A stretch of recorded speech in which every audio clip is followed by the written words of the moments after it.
بسم اللہ الرحمن الرحیم۔ شوہر کو یہ 5 جملے بولنے والی عورت سیدھا جنت میں جائے گی۔ نیک عورت اگر شادی شدہ ہے تو جنت میں اپنے جنتی شوہر کے ساتھ رہے گی اور شوہر کو ملنے والی حوروں کی سردار ہوگی، اور اللہ تعالیٰ اس عورت کو ان سب سے حسین و جمیل بنائیں گے، اور وہ میاں بیوی آپس میں ٹوٹ کر محبت کرنے والے ہوں گے۔ عورت جنت میں اس شوہر کے ساتھ رہے گی جس نے دنیا میں اس کے ساتھ اچھے اخلاق کا برتاؤ کیا ہو، اور وہ شوہر جس نے عورت پر ظلم کیا ہوگا، اس کو تنگ کیا ہوگا، وہ اس عورت سے محروم رہے گا۔ حضرت ام سلمہ رضی اللہ عنہ کی ایک روایت میں ہے کہ انہوں نے آپ صلی اللہ علیہ وآلہ وسلم سے پوچھا کہ کسی کے 2 شوہر ہوں تو وہ جنت میں کس کے ساتھ رہے گی؟ آپ صلی اللہ علیہ وآلہ وسلم نے فرمایا، اسے اختیار دیا جائے گا، پس وہ اس شوہر کو اختیار کرے گی جس نے دنیا میں اس کے ساتھ اچھے اخلاق کا برتاؤ کیا ہو، اور وہی اس کا جنت میں شوہر ہوگا۔ اے ام سلمہ، اچھے اخلاق والے دنیا اور آخرت کی بھلائی لے گئے۔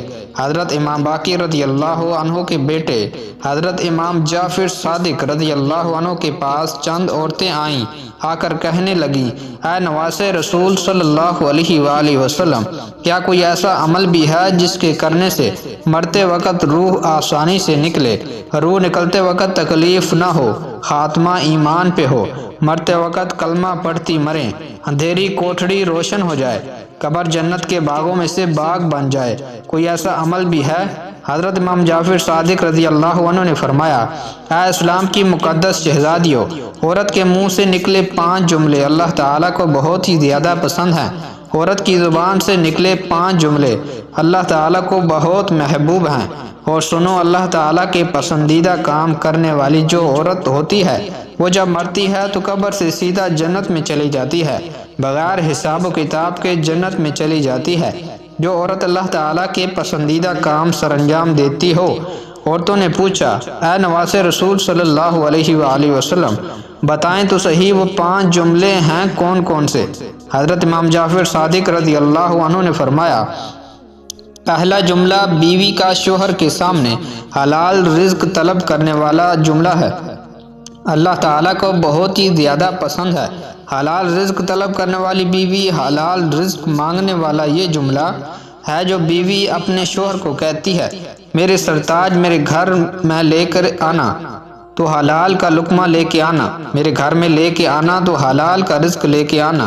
سنو، حرام رزق میں اپنی اولاد کو نہیں کھلاؤں گی، کیونکہ یہ جو حرام رزق ہے، حرام نوالا ہے، میری اولاد کی آنکھوں سے حیا چھین لے گا، شرم چھین لے گا، غیرت چھین لے گا۔ میں اپنی اولاد کو بے حیا نہیں بنانا چاہتی، میں اپنی اولاد کو بے غیرت نہیں بنانا چاہتی۔ میرے گھر میں اگر رزق لے کے آنا تو حلال رزق لے کے آنا۔ ایک صحابی کا رلا دینے والا واقعہ ملاحظہ فرمائیں۔ ایک غریب صحابی تھا، وہ روزانہ محنت مزدوری کرنے کے لیے صبح سویرے گھر سے باہر نکل جاتا، روزی کی تلاش میں نکل جاتا، شام کو روزی کر کے واپس گھر میں آ جاتا، خود بھی کھاتا، اپنے غریب بیوی کو بھی کھلاتا۔ ایک دن یہ حسب معمول گھر سے باہر نکلا، سارا دن خاک چھانتا رہا، پورا دن روزی تلاش کرتا رہا، مزدوری تلاش کرتا رہا، اسے کوئی مزدوری نہ ملی، روزی نہ ملی، خالی ہاتھ شام کو واپس گھر آ گیا۔ گھر میں کھانے کے لیے کچھ تھا ہی نہیں، خالی پیٹ شوہر اور بیوی سو گئے، بھوکے سو گئے، صحابی اور صحابیہ بھوکے سو گئے۔ دوسرے دن پھر حسب معمول گھر سے باہر نکلا روزی کی تلاش میں، سارا دن خاک چھانتا رہا، روزی نہ ملی، کام نہ ملا، مزدوری نہ ملی، شام کو خالی ہاتھ واپس آ گیا۔ دوسری رات بھی بھوکے سو گئے۔ جب تیسرا دن آیا، تیسرے دن بھی صحابیہ عورت حسب معمول اپنے شوہر کو دروازے تک لے گئی، رخصت کرنے کے لیے ڈھیر دعاؤں کے ساتھ، نیک تمناؤں کے ساتھ، دعاؤں کے ساتھ شوہر کو رخصت کیا۔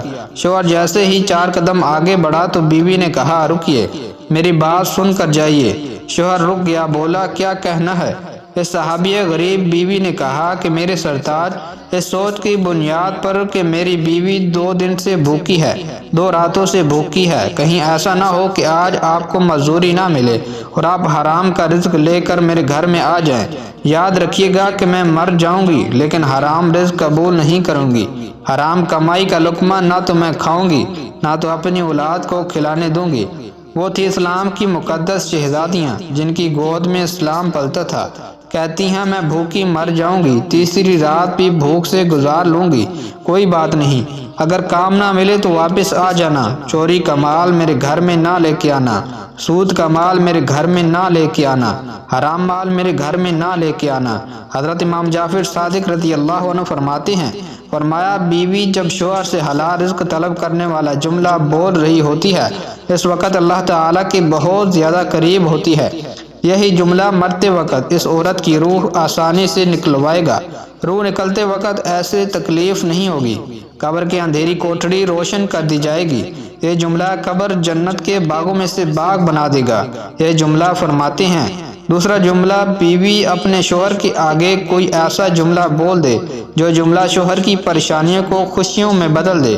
شوہر پریشان تھا، غمگین تھا، افسردہ تھا، بیوی نے کوئی ایسا الفاظ کہا، کوئی ایسا جملہ بولا جس جملے نے شوہر کی پریشانیوں کو خوشیوں میں بدل دیا۔ یہ جملہ بھی اللہ تعالیٰ کو بہت زیادہ پسند ہے۔ شوہر کی رضا اللہ کی رضا ہے، شوہر کی خوشی اللہ کی خوشی ہے۔ اگر رب کو خوش رکھنا چاہتی ہو تو اپنے شوہر کو خوش رکھنا۔ حضرت امام جعفر صادق رضی اللہ عنہ فرماتے ہیں، تیسرا جملہ اتنا بڑا قیمتی سر، جس کے سر کے اندر دیکھنے کے لیے آنکھیں، سننے کے لیے کان، بولنے کے لیے زبان، سوچنے اور سمجھنے کے لیے دماغ، ذہن، اتنا بڑا قیمتی میٹیریل جس سر کے اندر ہے، بتاؤ تو صحیح وہ سر کتنا قیمتی ہوگا۔ جب عورت اتنا قیمتی سر اللہ کے حضور جھکا کر کہتی ہے، سبحان ربی العالی، سبحان ربی العالی، سبحان ربی العالی، اللہ کو اتنا پسند ہے، یہی سبحان ربی العالی مرتے وقت اس کو کلمہ نصیب کرے گا، مرتے وقت اس کا خاتمہ ایمان پہ کرے گا، قبر کی اندھیری کوٹھری روشن کر دے گا، قبر جنت کے باغوں میں سے باغ بنا دے گا۔ نماز کا دامن مضبوطی سے پکڑتے رہنا، نماز کا دامن کبھی نہ چھوڑنا۔ اللہ جب ناراض ہوتا ہے روٹی بند نہیں کرتا، اللہ جب ناراض ہوتا ہے رزق بند نہیں کرتا، اللہ جب ناراض ہوتا ہے سورج کو حکم نہیں دیتا کہ فلاں شخص میرا نافرمان ہے، تیری کرنیں اس کے آنگن میں نہیں جانی چاہیے۔ اللہ جب ناراض ہوتا ہے تو سجدوں کی توفیق چھین لیتا ہے۔ اللہ جب ناراض ہوتا ہے تو یہ من اجڑ جاتا ہے۔ جس بندے کا من بھی اجڑ جائے اس کے پلے کیا رہتا ہے۔ فرمایا چوتھا جملہ، جو کہ عورت اپنے شوہر کی اجازت کے بغیر کسی غیر مرد سے نہیں ملتی، غیر مرد سے بات نہیں کرتی، اپنے شوہر کو ساتھ لے کر چلنے والی عورت سیدھا جنت میں داخل ہوگی۔ فرمایا نمبر 5، جو عورت اپنے شوہر کا سر فخر سے بلند کرنے والی ہو، ایسی عورت جو اپنے شوہر کو کبھی شکایت کا موقع نہیں دیتی، ہر دم شوہر کو خوش رکھنے والی، ہر موڑ پر شوہر کو سکھ دینے والی عورت سیدھا جنت میں جائے گی۔ ناظرین، یہ 5 جملے ایسے ہیں، یہ 5 کام ایسے ہیں جس سے مرتے وقت عورت کی روح آسانی سے نکلے گی، خاتمہ ایمان پہ ہوگا، تم قبر سے سیدھا جنت میں چلی جاؤ گی۔ اللہ پاک ہمیں دین کی مکمل سمجھ نصیب فرمائے اور ہمارا خاتمہ ایمان پہ فرمائے، آمین۔ ناظرین، کمنٹ باکس میں اللہ کی 99 ناموں میں سے ایک نام ضرور ٹائپ کریں۔